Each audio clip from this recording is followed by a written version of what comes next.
नमस्कार साथियों, मेरा नाम हरीश वर्मा है। मेरे चैनल टीचिंग टॉक में पुनः स्वागत है। साथियों, आज मैं पढ़ाऊंगा सिंधु घाटी सभ्यता का चौथा पार्ट। मैंने एक से लेकर ये चौथा पार्ट है, एक से लेकर 3 पार्ट पढ़ा दिया हूँ। प्लीज उसे देखिए, उसके बाद चौथा पार्ट को आप देखना। साथियों, इसके बाद में एक और पार्ट लाऊंगा जिसमें सिंधु घाटी सभ्यता का जितने भी 1 से लेकर 4 पार्ट पढ़ाया हूँ ना, मैं उनका पुनः रिवीजन कराऊंगा और ऐसे प्रश्नों पर डिस्कस करूंगा जो आपको एग्जाम में पास करा सके। ठीक है साथियों, सिंधु घाटी सभ्यता तो मैंने पढ़ा दिया है, ये लास्ट एपिसोड है, लेकिन मैं एक चीज़ बताने के लिए भूल गया हूँ कि आखिर सिंधु घाटी सभ्यता के लोग कौन थे। तो इसको हम देखते हैं। तो इसको लेकर कई इतिहासकारों का मत अलग अलग है। तो भारतीय इतिहासकार थे लक्ष्मण स्वरूप और रामचंद्र। उनके अनुसार इस सभ्यता के लोग ना आर्य थे। आर्य का मतलब होता है जो व्यक्ति श्रेष्ठ है, उत्तम है, हम उसे आर्य कहते हैं। आई बात समझ में? तो यह किसी जाति और समुदाय या किसी धर्म को संबोधित नहीं करता है, सिर्फ व्यक्ति विशेष पर निर्भर करता है कि जो व्यक्ति श्रेष्ठ है और उत्तम है वही आर्य है एक्चुअल में। ठीक है, तो दूसरी बात पर हम आते हैं कि ये कहाँ से आए थे। चूंकि हमें सिंधु घाटी सभ्यता के सभी प्रमुख स्थल 7 नदियों के समीप ही हमें मिला है, तो उनका कहना है कि ये आर्य उन्हीं 7 नदियों के पास ही शुरुआत से बसा रहा होगा। ठीक है, ये कहीं से नहीं आए थे, शुरुआत से इन्हीं सप्त सिंधु प्रदेश में ही बसे थे। ठीक है, तो एक विदेशी इतिहासकार भी थे, गार्डन चाइल्ड। उनके अनुसार मेसोपोटामिया की एक सभ्यता थी सुमेरियन। ठीक है, तो वो सिंधु घाटी सभ्यता का ही निवासी थे, उनका यही कहना है। मैंने आपको बताया ना कि कोई स्पष्ट जानकारी नहीं है इसके विषय में। ठीक है, तो उनके अनुसार सुमेरियन आकर यहीं बस गए थे, वही आगे चलकर इस सभ्यता के निवासी बने। ठीक है, राखालदास बनर्जी के अनुसार इस सभ्यता के लोग दक्षिण भारत से आए थे, जिन्हें हम द्रविड़ कहते हैं।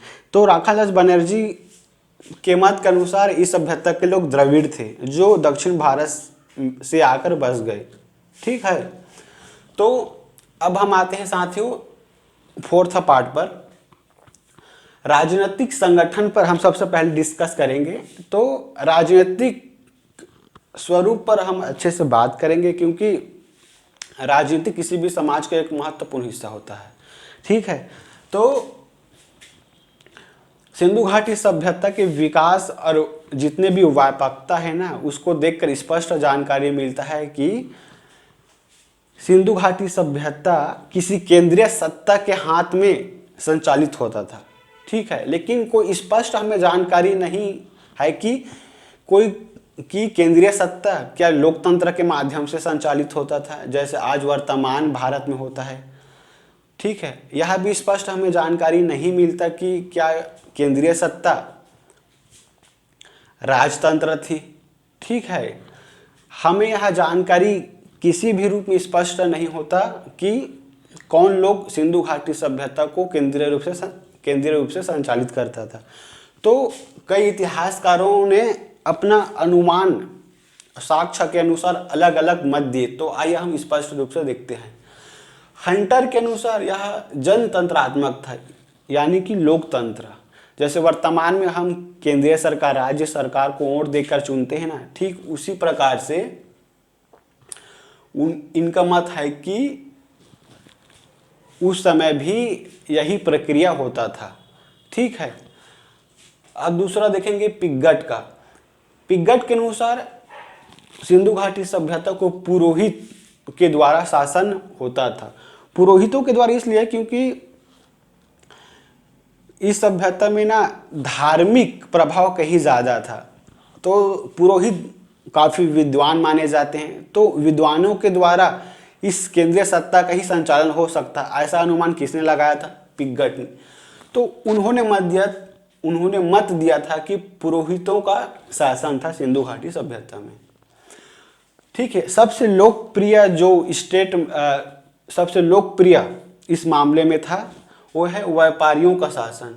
50% से अधिक इतिहासकारों का कहना था कि सिंधु घाटी सभ्यता का संचालन कहीं ना कहीं व्यापारियों के द्वारा संचालित होता था, क्योंकि अधिकतर लोग ना सिंधु घाटी सभ्यता के वाणिज्य व्यापार की ओर आकर्षित था। ठीक है, तो अलग अलग स्टेटमेंट के अनुसार मैंने आपको बता दिया हूं, लेकिन आपको अगर एग्जाम में पूछता है कि राजनीतिक सत्ता किसके द्वारा संचालित होता था, अगर ऑप्शन में आ जाए तो आप देखना, आप लिखना, आप टिक पारना, टिक लगाना कि व्यापारियों के द्वारा ही शासन होता था, क्योंकि यह सबसे ज़्यादा लोकप्रिय है। पुरोहितों के द्वारा, जनतंत्र के द्वारा, राजतंत्र के द्वारा, ये सब अपना अपना मत है, लेकिन सबसे ज़्यादा लोकप्रिय मत है व्यापारियों का शासन, क्योंकि व्यापारियों का प्रभुत्व कहीं ज़्यादा था।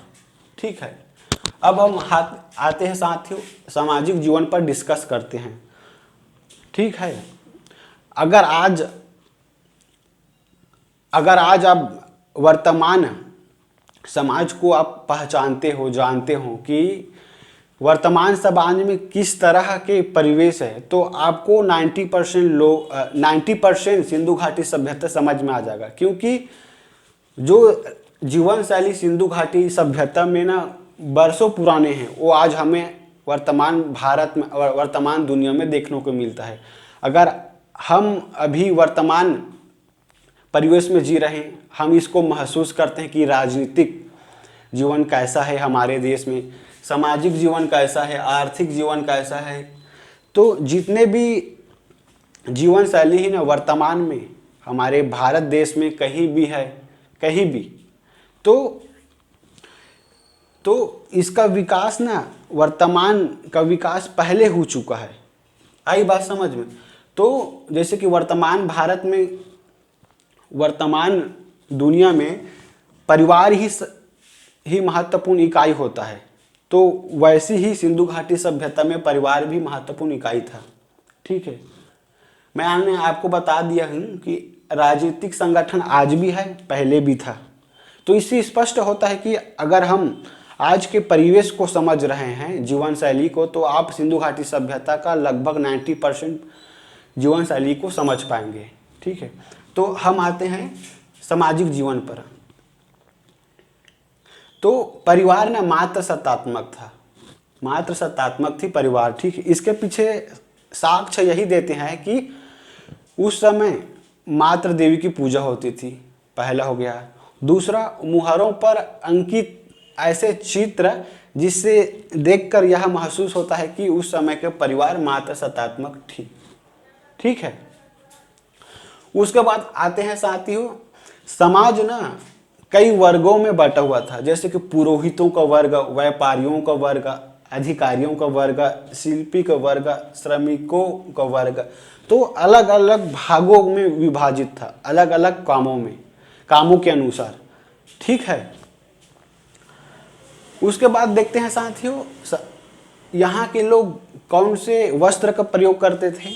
तो आप याद करिए कि हमें सूती वस्त्र और ऊनी वस्त्रों का साक्ष्य हमें मिले थे। तो जाहिर से बात है, सूती वस्त्र और ऊनी कारखाने के हमें साक्ष्य मिले थे, तो उन्हीं कारखानों से लोग कपड़े खरीद कर पहन रहे होंगे। ठीक है, तो वस्त्र ना सूती और ऊनी वस्त्र प्रयोग करते थे। उन लोग मनोरंजन के कौन कौन से साधन प्रयोग करते थे, जैसे हम वर्तमान में ना पासे खेलते हैं ना, ठीक उसी प्रकार से सिंधु घाटी सभ्यता के लोग मनोरंजन के रूप में, टाइम पास के रूप में पासे खेलते थे, शिकार पे जाते थे। आज चूंकि वर्तमान भारत में, वर्तमान दुनिया में शिकार प्रतिबंधित हो चुका है, क्योंकि ये जानवरों की हत्या करता है, लेकिन उस समय होता था शिकार। पशुओं की लड़ाई आज भी हम देखते हैं। ठीक है, जैसे पशु की लड़ाई में जल्लीकट्टी आपने सुने होंगे, दक्षिण भारत में प्रसिद्ध खेल है मनोरंजन का। तो उस समय भी सिंधु घाटी सभ्यता के रूप में यही होता था। मैंने आपको पहले भी बता चुका हूं कि आज अगर आप वर्तमान जीवन शैली को समझते हैं भारत का, पूरी दुनिया का, तो सिंधु घाटी सभ्यता का आपको 90% समझ में आ जाएगा। ठीक है, तो उन्हीं लोग, जैसे कि वर्तमान भारत में, वर्तमान दुनिया में शाकाहारी और मांसाहारी के लोग रहते हैं, ठीक उसी प्रकार से उस समय भी रहे थे, शाकाहारी और मांसाहारी लोग रहते थे। ठीक है। तीसरा में आते हैं आर्थिक जीवन शैली। तो इनका आर्थिक जीवन शैली किस प्रकार था, इसका स्रोत कौन सा था। किसी भी समाज का महत्वपूर्ण हिस्सा होता है साथियों आर्थिक जीवन, या फिर उनको पैसा कहाँ से मिलता है जीवन जीने के लिए। तो आइए हम देखते हैं। तो व्यवसाय, तो प्रथम स्रोत क्या था, कृषि। ठीक है। दूसरा स्रोत था साथियों पशुपालन करके पैसा कमाते थे। तीसरा महत्वपूर्ण स्रोत है व्यापार। तो कृषि, पशुपालन, व्यापार, इन्हीं के माध्यम से उनकी आर्थिक जीवन चलता था। तो कृषि के माध्यम से, कृषि के अंतर्गत जौ की खेती करते थे, गेहूं की खेती, कपास की खेती करते थे। सबसे ज़्यादा खेती कपास की ही करते थे। इसी कारण यूनानी लोगों ने इस सभ्यता को सीडोन सभ्यता भी कहते हैं। ठीक है। क्योंकि कपास के लोग सीडोन कहते हैं, यूनान के द्वारा कपास को सीडोन कहते हैं, इसी कारण इस सभ्यता को सीडोन सभ्यता भी कहते हैं। ठीक है। दूसरा प्रमुख व्यवसाय था साथियों पशुपालन। ठीक है। तो पशुपालन के अंतर्गत बैल हो गया, गाय, कुत्ता, बिल्ली, भैंस, बकरी इत्यादि पालते थे। जैसे आज वर्तमान समाज में पालते हैं ना, ठीक उसी प्रकार से पहले भी पालते थे। तीसरा व्यवसाय था व्यापार। ठीक है। व्यापार जल और थल से होता था। ठीक है। सिंधु घाटी सभ्यता और मिस्र, मेसोपोटामिया, यूनान के द्वारा एक ही मार्ग था, जल मार्ग। तो इन्हीं मार्ग के द्वारा व्यापार होता था। थल, भारत के किसी कोने से किसी कोने के बीच व्यापार होता था, तो थल के माध्यम से होता था। ठीक है साथियों, यह व्यापार वस्तु विनिमय के माध्यम से होता था। उस समय कोई सिक्का, कोई मुद्रा प्रचलन नहीं होता था। वस्तु विनिमय का माध्यम होता है कि एक वस्तु के बदले दूसरे वस्तु देना ही वस्तु विनिमय होता था। उस समय मुद्रा, जैसे कि आज रुपया चलता है, उस समय प्रचलित नहीं थी। जैसे कि मैं आपको गेहूं दे रहा हूँ 1 किलो, तो आप उसके बदले में अगर चावल दोगे 1 किलो उसी मूल्य के बराबर, तो ये होगा वस्तु विनिमय। ठीक है। तो पहली बार चांदी का प्रयोग हमें सिंधु घाटी सभ्यता में देखने को मिलता है। ठीक है। अब आते हैं साथियों नगर नियोजन। ठीक है। तो नगर नियोजन में हम देखेंगे, नगर नियोजन का मतलब होता है प्लानिंग, नगर का मतलब होता है शहर। तो शहरों की प्लानिंग कैसे थी, जैसे कि आज वर्तमान समाज में हम देखते हैं ना, शहरों में स्ट्रक्चर नगरों का सेम वैसी ही था। ठीक है। तो पक्की सड़कें थी, जो वर्तमान में भी हमारे समाज में पक्की सड़क बनाते हैं हमारे देश में, तो उस समय भी पक्की सड़कें थी। ठीक है। और ये पक्की सड़क ना, जैसे कि मान लीजिए मैं बता रहा हूँ, ये हो गया पक्की सड़क। ठीक है। जो एक दूसरे को समकोण पर काटती थी। ठीक है। समकोण ऐसा बनता है, अगर आपने गणित पढ़ा होगा तो आपको पता होगा कि समकोण ऐसा बनता है। ठीक है, 90 डिग्री। तो सड़क ऐसा होकर ऐसा जाता था, समकोण पर काटती थी। सड़क के दोनों ओर नालियाँ थी। ठीक है। जैसे कि आज होता है ना नालियाँ, सेम वैसे ही होता था। तो सड़क के दोनों, ये हो गया सड़क सिंधु घाटी सभ्यता का।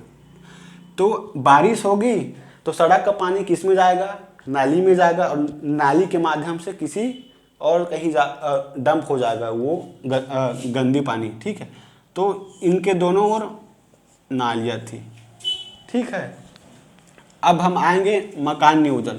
साथियों सिंधु घाटी सभ्यता ना बहुत ही ज़्यादा सरल है। बस आज आप वर्तमान स्ट्रक्चर को याद कीजिए और उसी के अनुरूप आप सिंधु घाटी सभ्यता को समझिए। अब हम आते हैं मकान नियोजन। मकान नियोजन का मतलब होता है प्लानिंग, ये हिंदी शब्द है नियोजन। मकान बनाने का प्लानिंग कैसी थी, तो हम देखेंगे कि घर पक्की ईंटों से बनी थी। सिंधु घाटी सभ्यता पक्की ईंटों से बनी थी। वर्तमान में भी बनता है। 2 मंजिला भवन का साक्ष्य हमें भी मिला है। ठीक है, उस समय भी कई मंजिल बनते थे। आज शहरों में भी 2 मंजिल, 3 मंजिल, 4 मंजिल का निर्माण होता है घर। तो घर के बीच में आंगन था, वर्तमान में भी आंगन होता है, और आंगन के चारों ओर कमरे थी, आज भी होता है कमरा। ठीक है, ये हो गया घर। ठीक है, घर पक्की ईंटों से बने होती थी, ये घर पक्की ईंटों से बनी होती थी। 2 मंजिला भवन हो गया। घर के बीच आंगन था, ये घर हो गया ना, तो घर के बीच में आंगन हो गया खेलने कूदने के लिए। और आंगन के चारों ओर कमरे होते थे, ये आंगन हो गया, तो इसके चारों ओर ना रहने के लिए कमरे होते थे। वर्तमान भारत में यही देखने को मिलता है। अब हम आते हैं कला पर। तो कला में ना मूर्ति कला और चित्रकला का ज्ञान था। ठीक है, और लिपि चित्रात्मक थी। इस चित्रात्मक लिपि को कभी पढ़ा नहीं गया। ठीक है, यही कारण है कि हमें एग्जैक्ट कोई सबूत नहीं मिलता कुछ चीज़ों का, बस अनुमान लगाया गया कि क्या हो सकता है। ठीक है, अब हम देखेंगे कुछ फैक्ट। तो लोहे का खोज सिंधु घाटी सभ्यता में नहीं हुआ था, वो हम देखेंगे अगले जो अध्याय होगा उसमें। ठीक है, दाह संस्कार सर्वाधिक होता था। तो जब लोग मरते थे ना, तो उसको जला दिया जाता था, ना कि दफनाता था। दफनाए भी जाता था, जिससे कि हमें 838 इस प्रकार का कब्रिस्तान देखने को मिले थे। ठीक है, तो सबसे ज़्यादा सर्वाधिक जमीन में दफनाते नहीं थे, सर्वाधिक रूप से दाह संस्कार होता था। साथों, ये पूरा चैप्टर लगभग पूरा खत्म हो चुका है सिंधु घाटी सभ्यता का। ठीक है, अगर कहीं पे आपको डाउट हो रहा है तो प्लीज़ आप पूछिए, मुझसे डिस्कस कीजिए। मेरे साथ कांटेक्ट भी कर सकते हैं। मेरा मोबाइल नंबर है 9131541500। ठीक है, आप मुझे कांटेक्ट भी कर सकते हैं।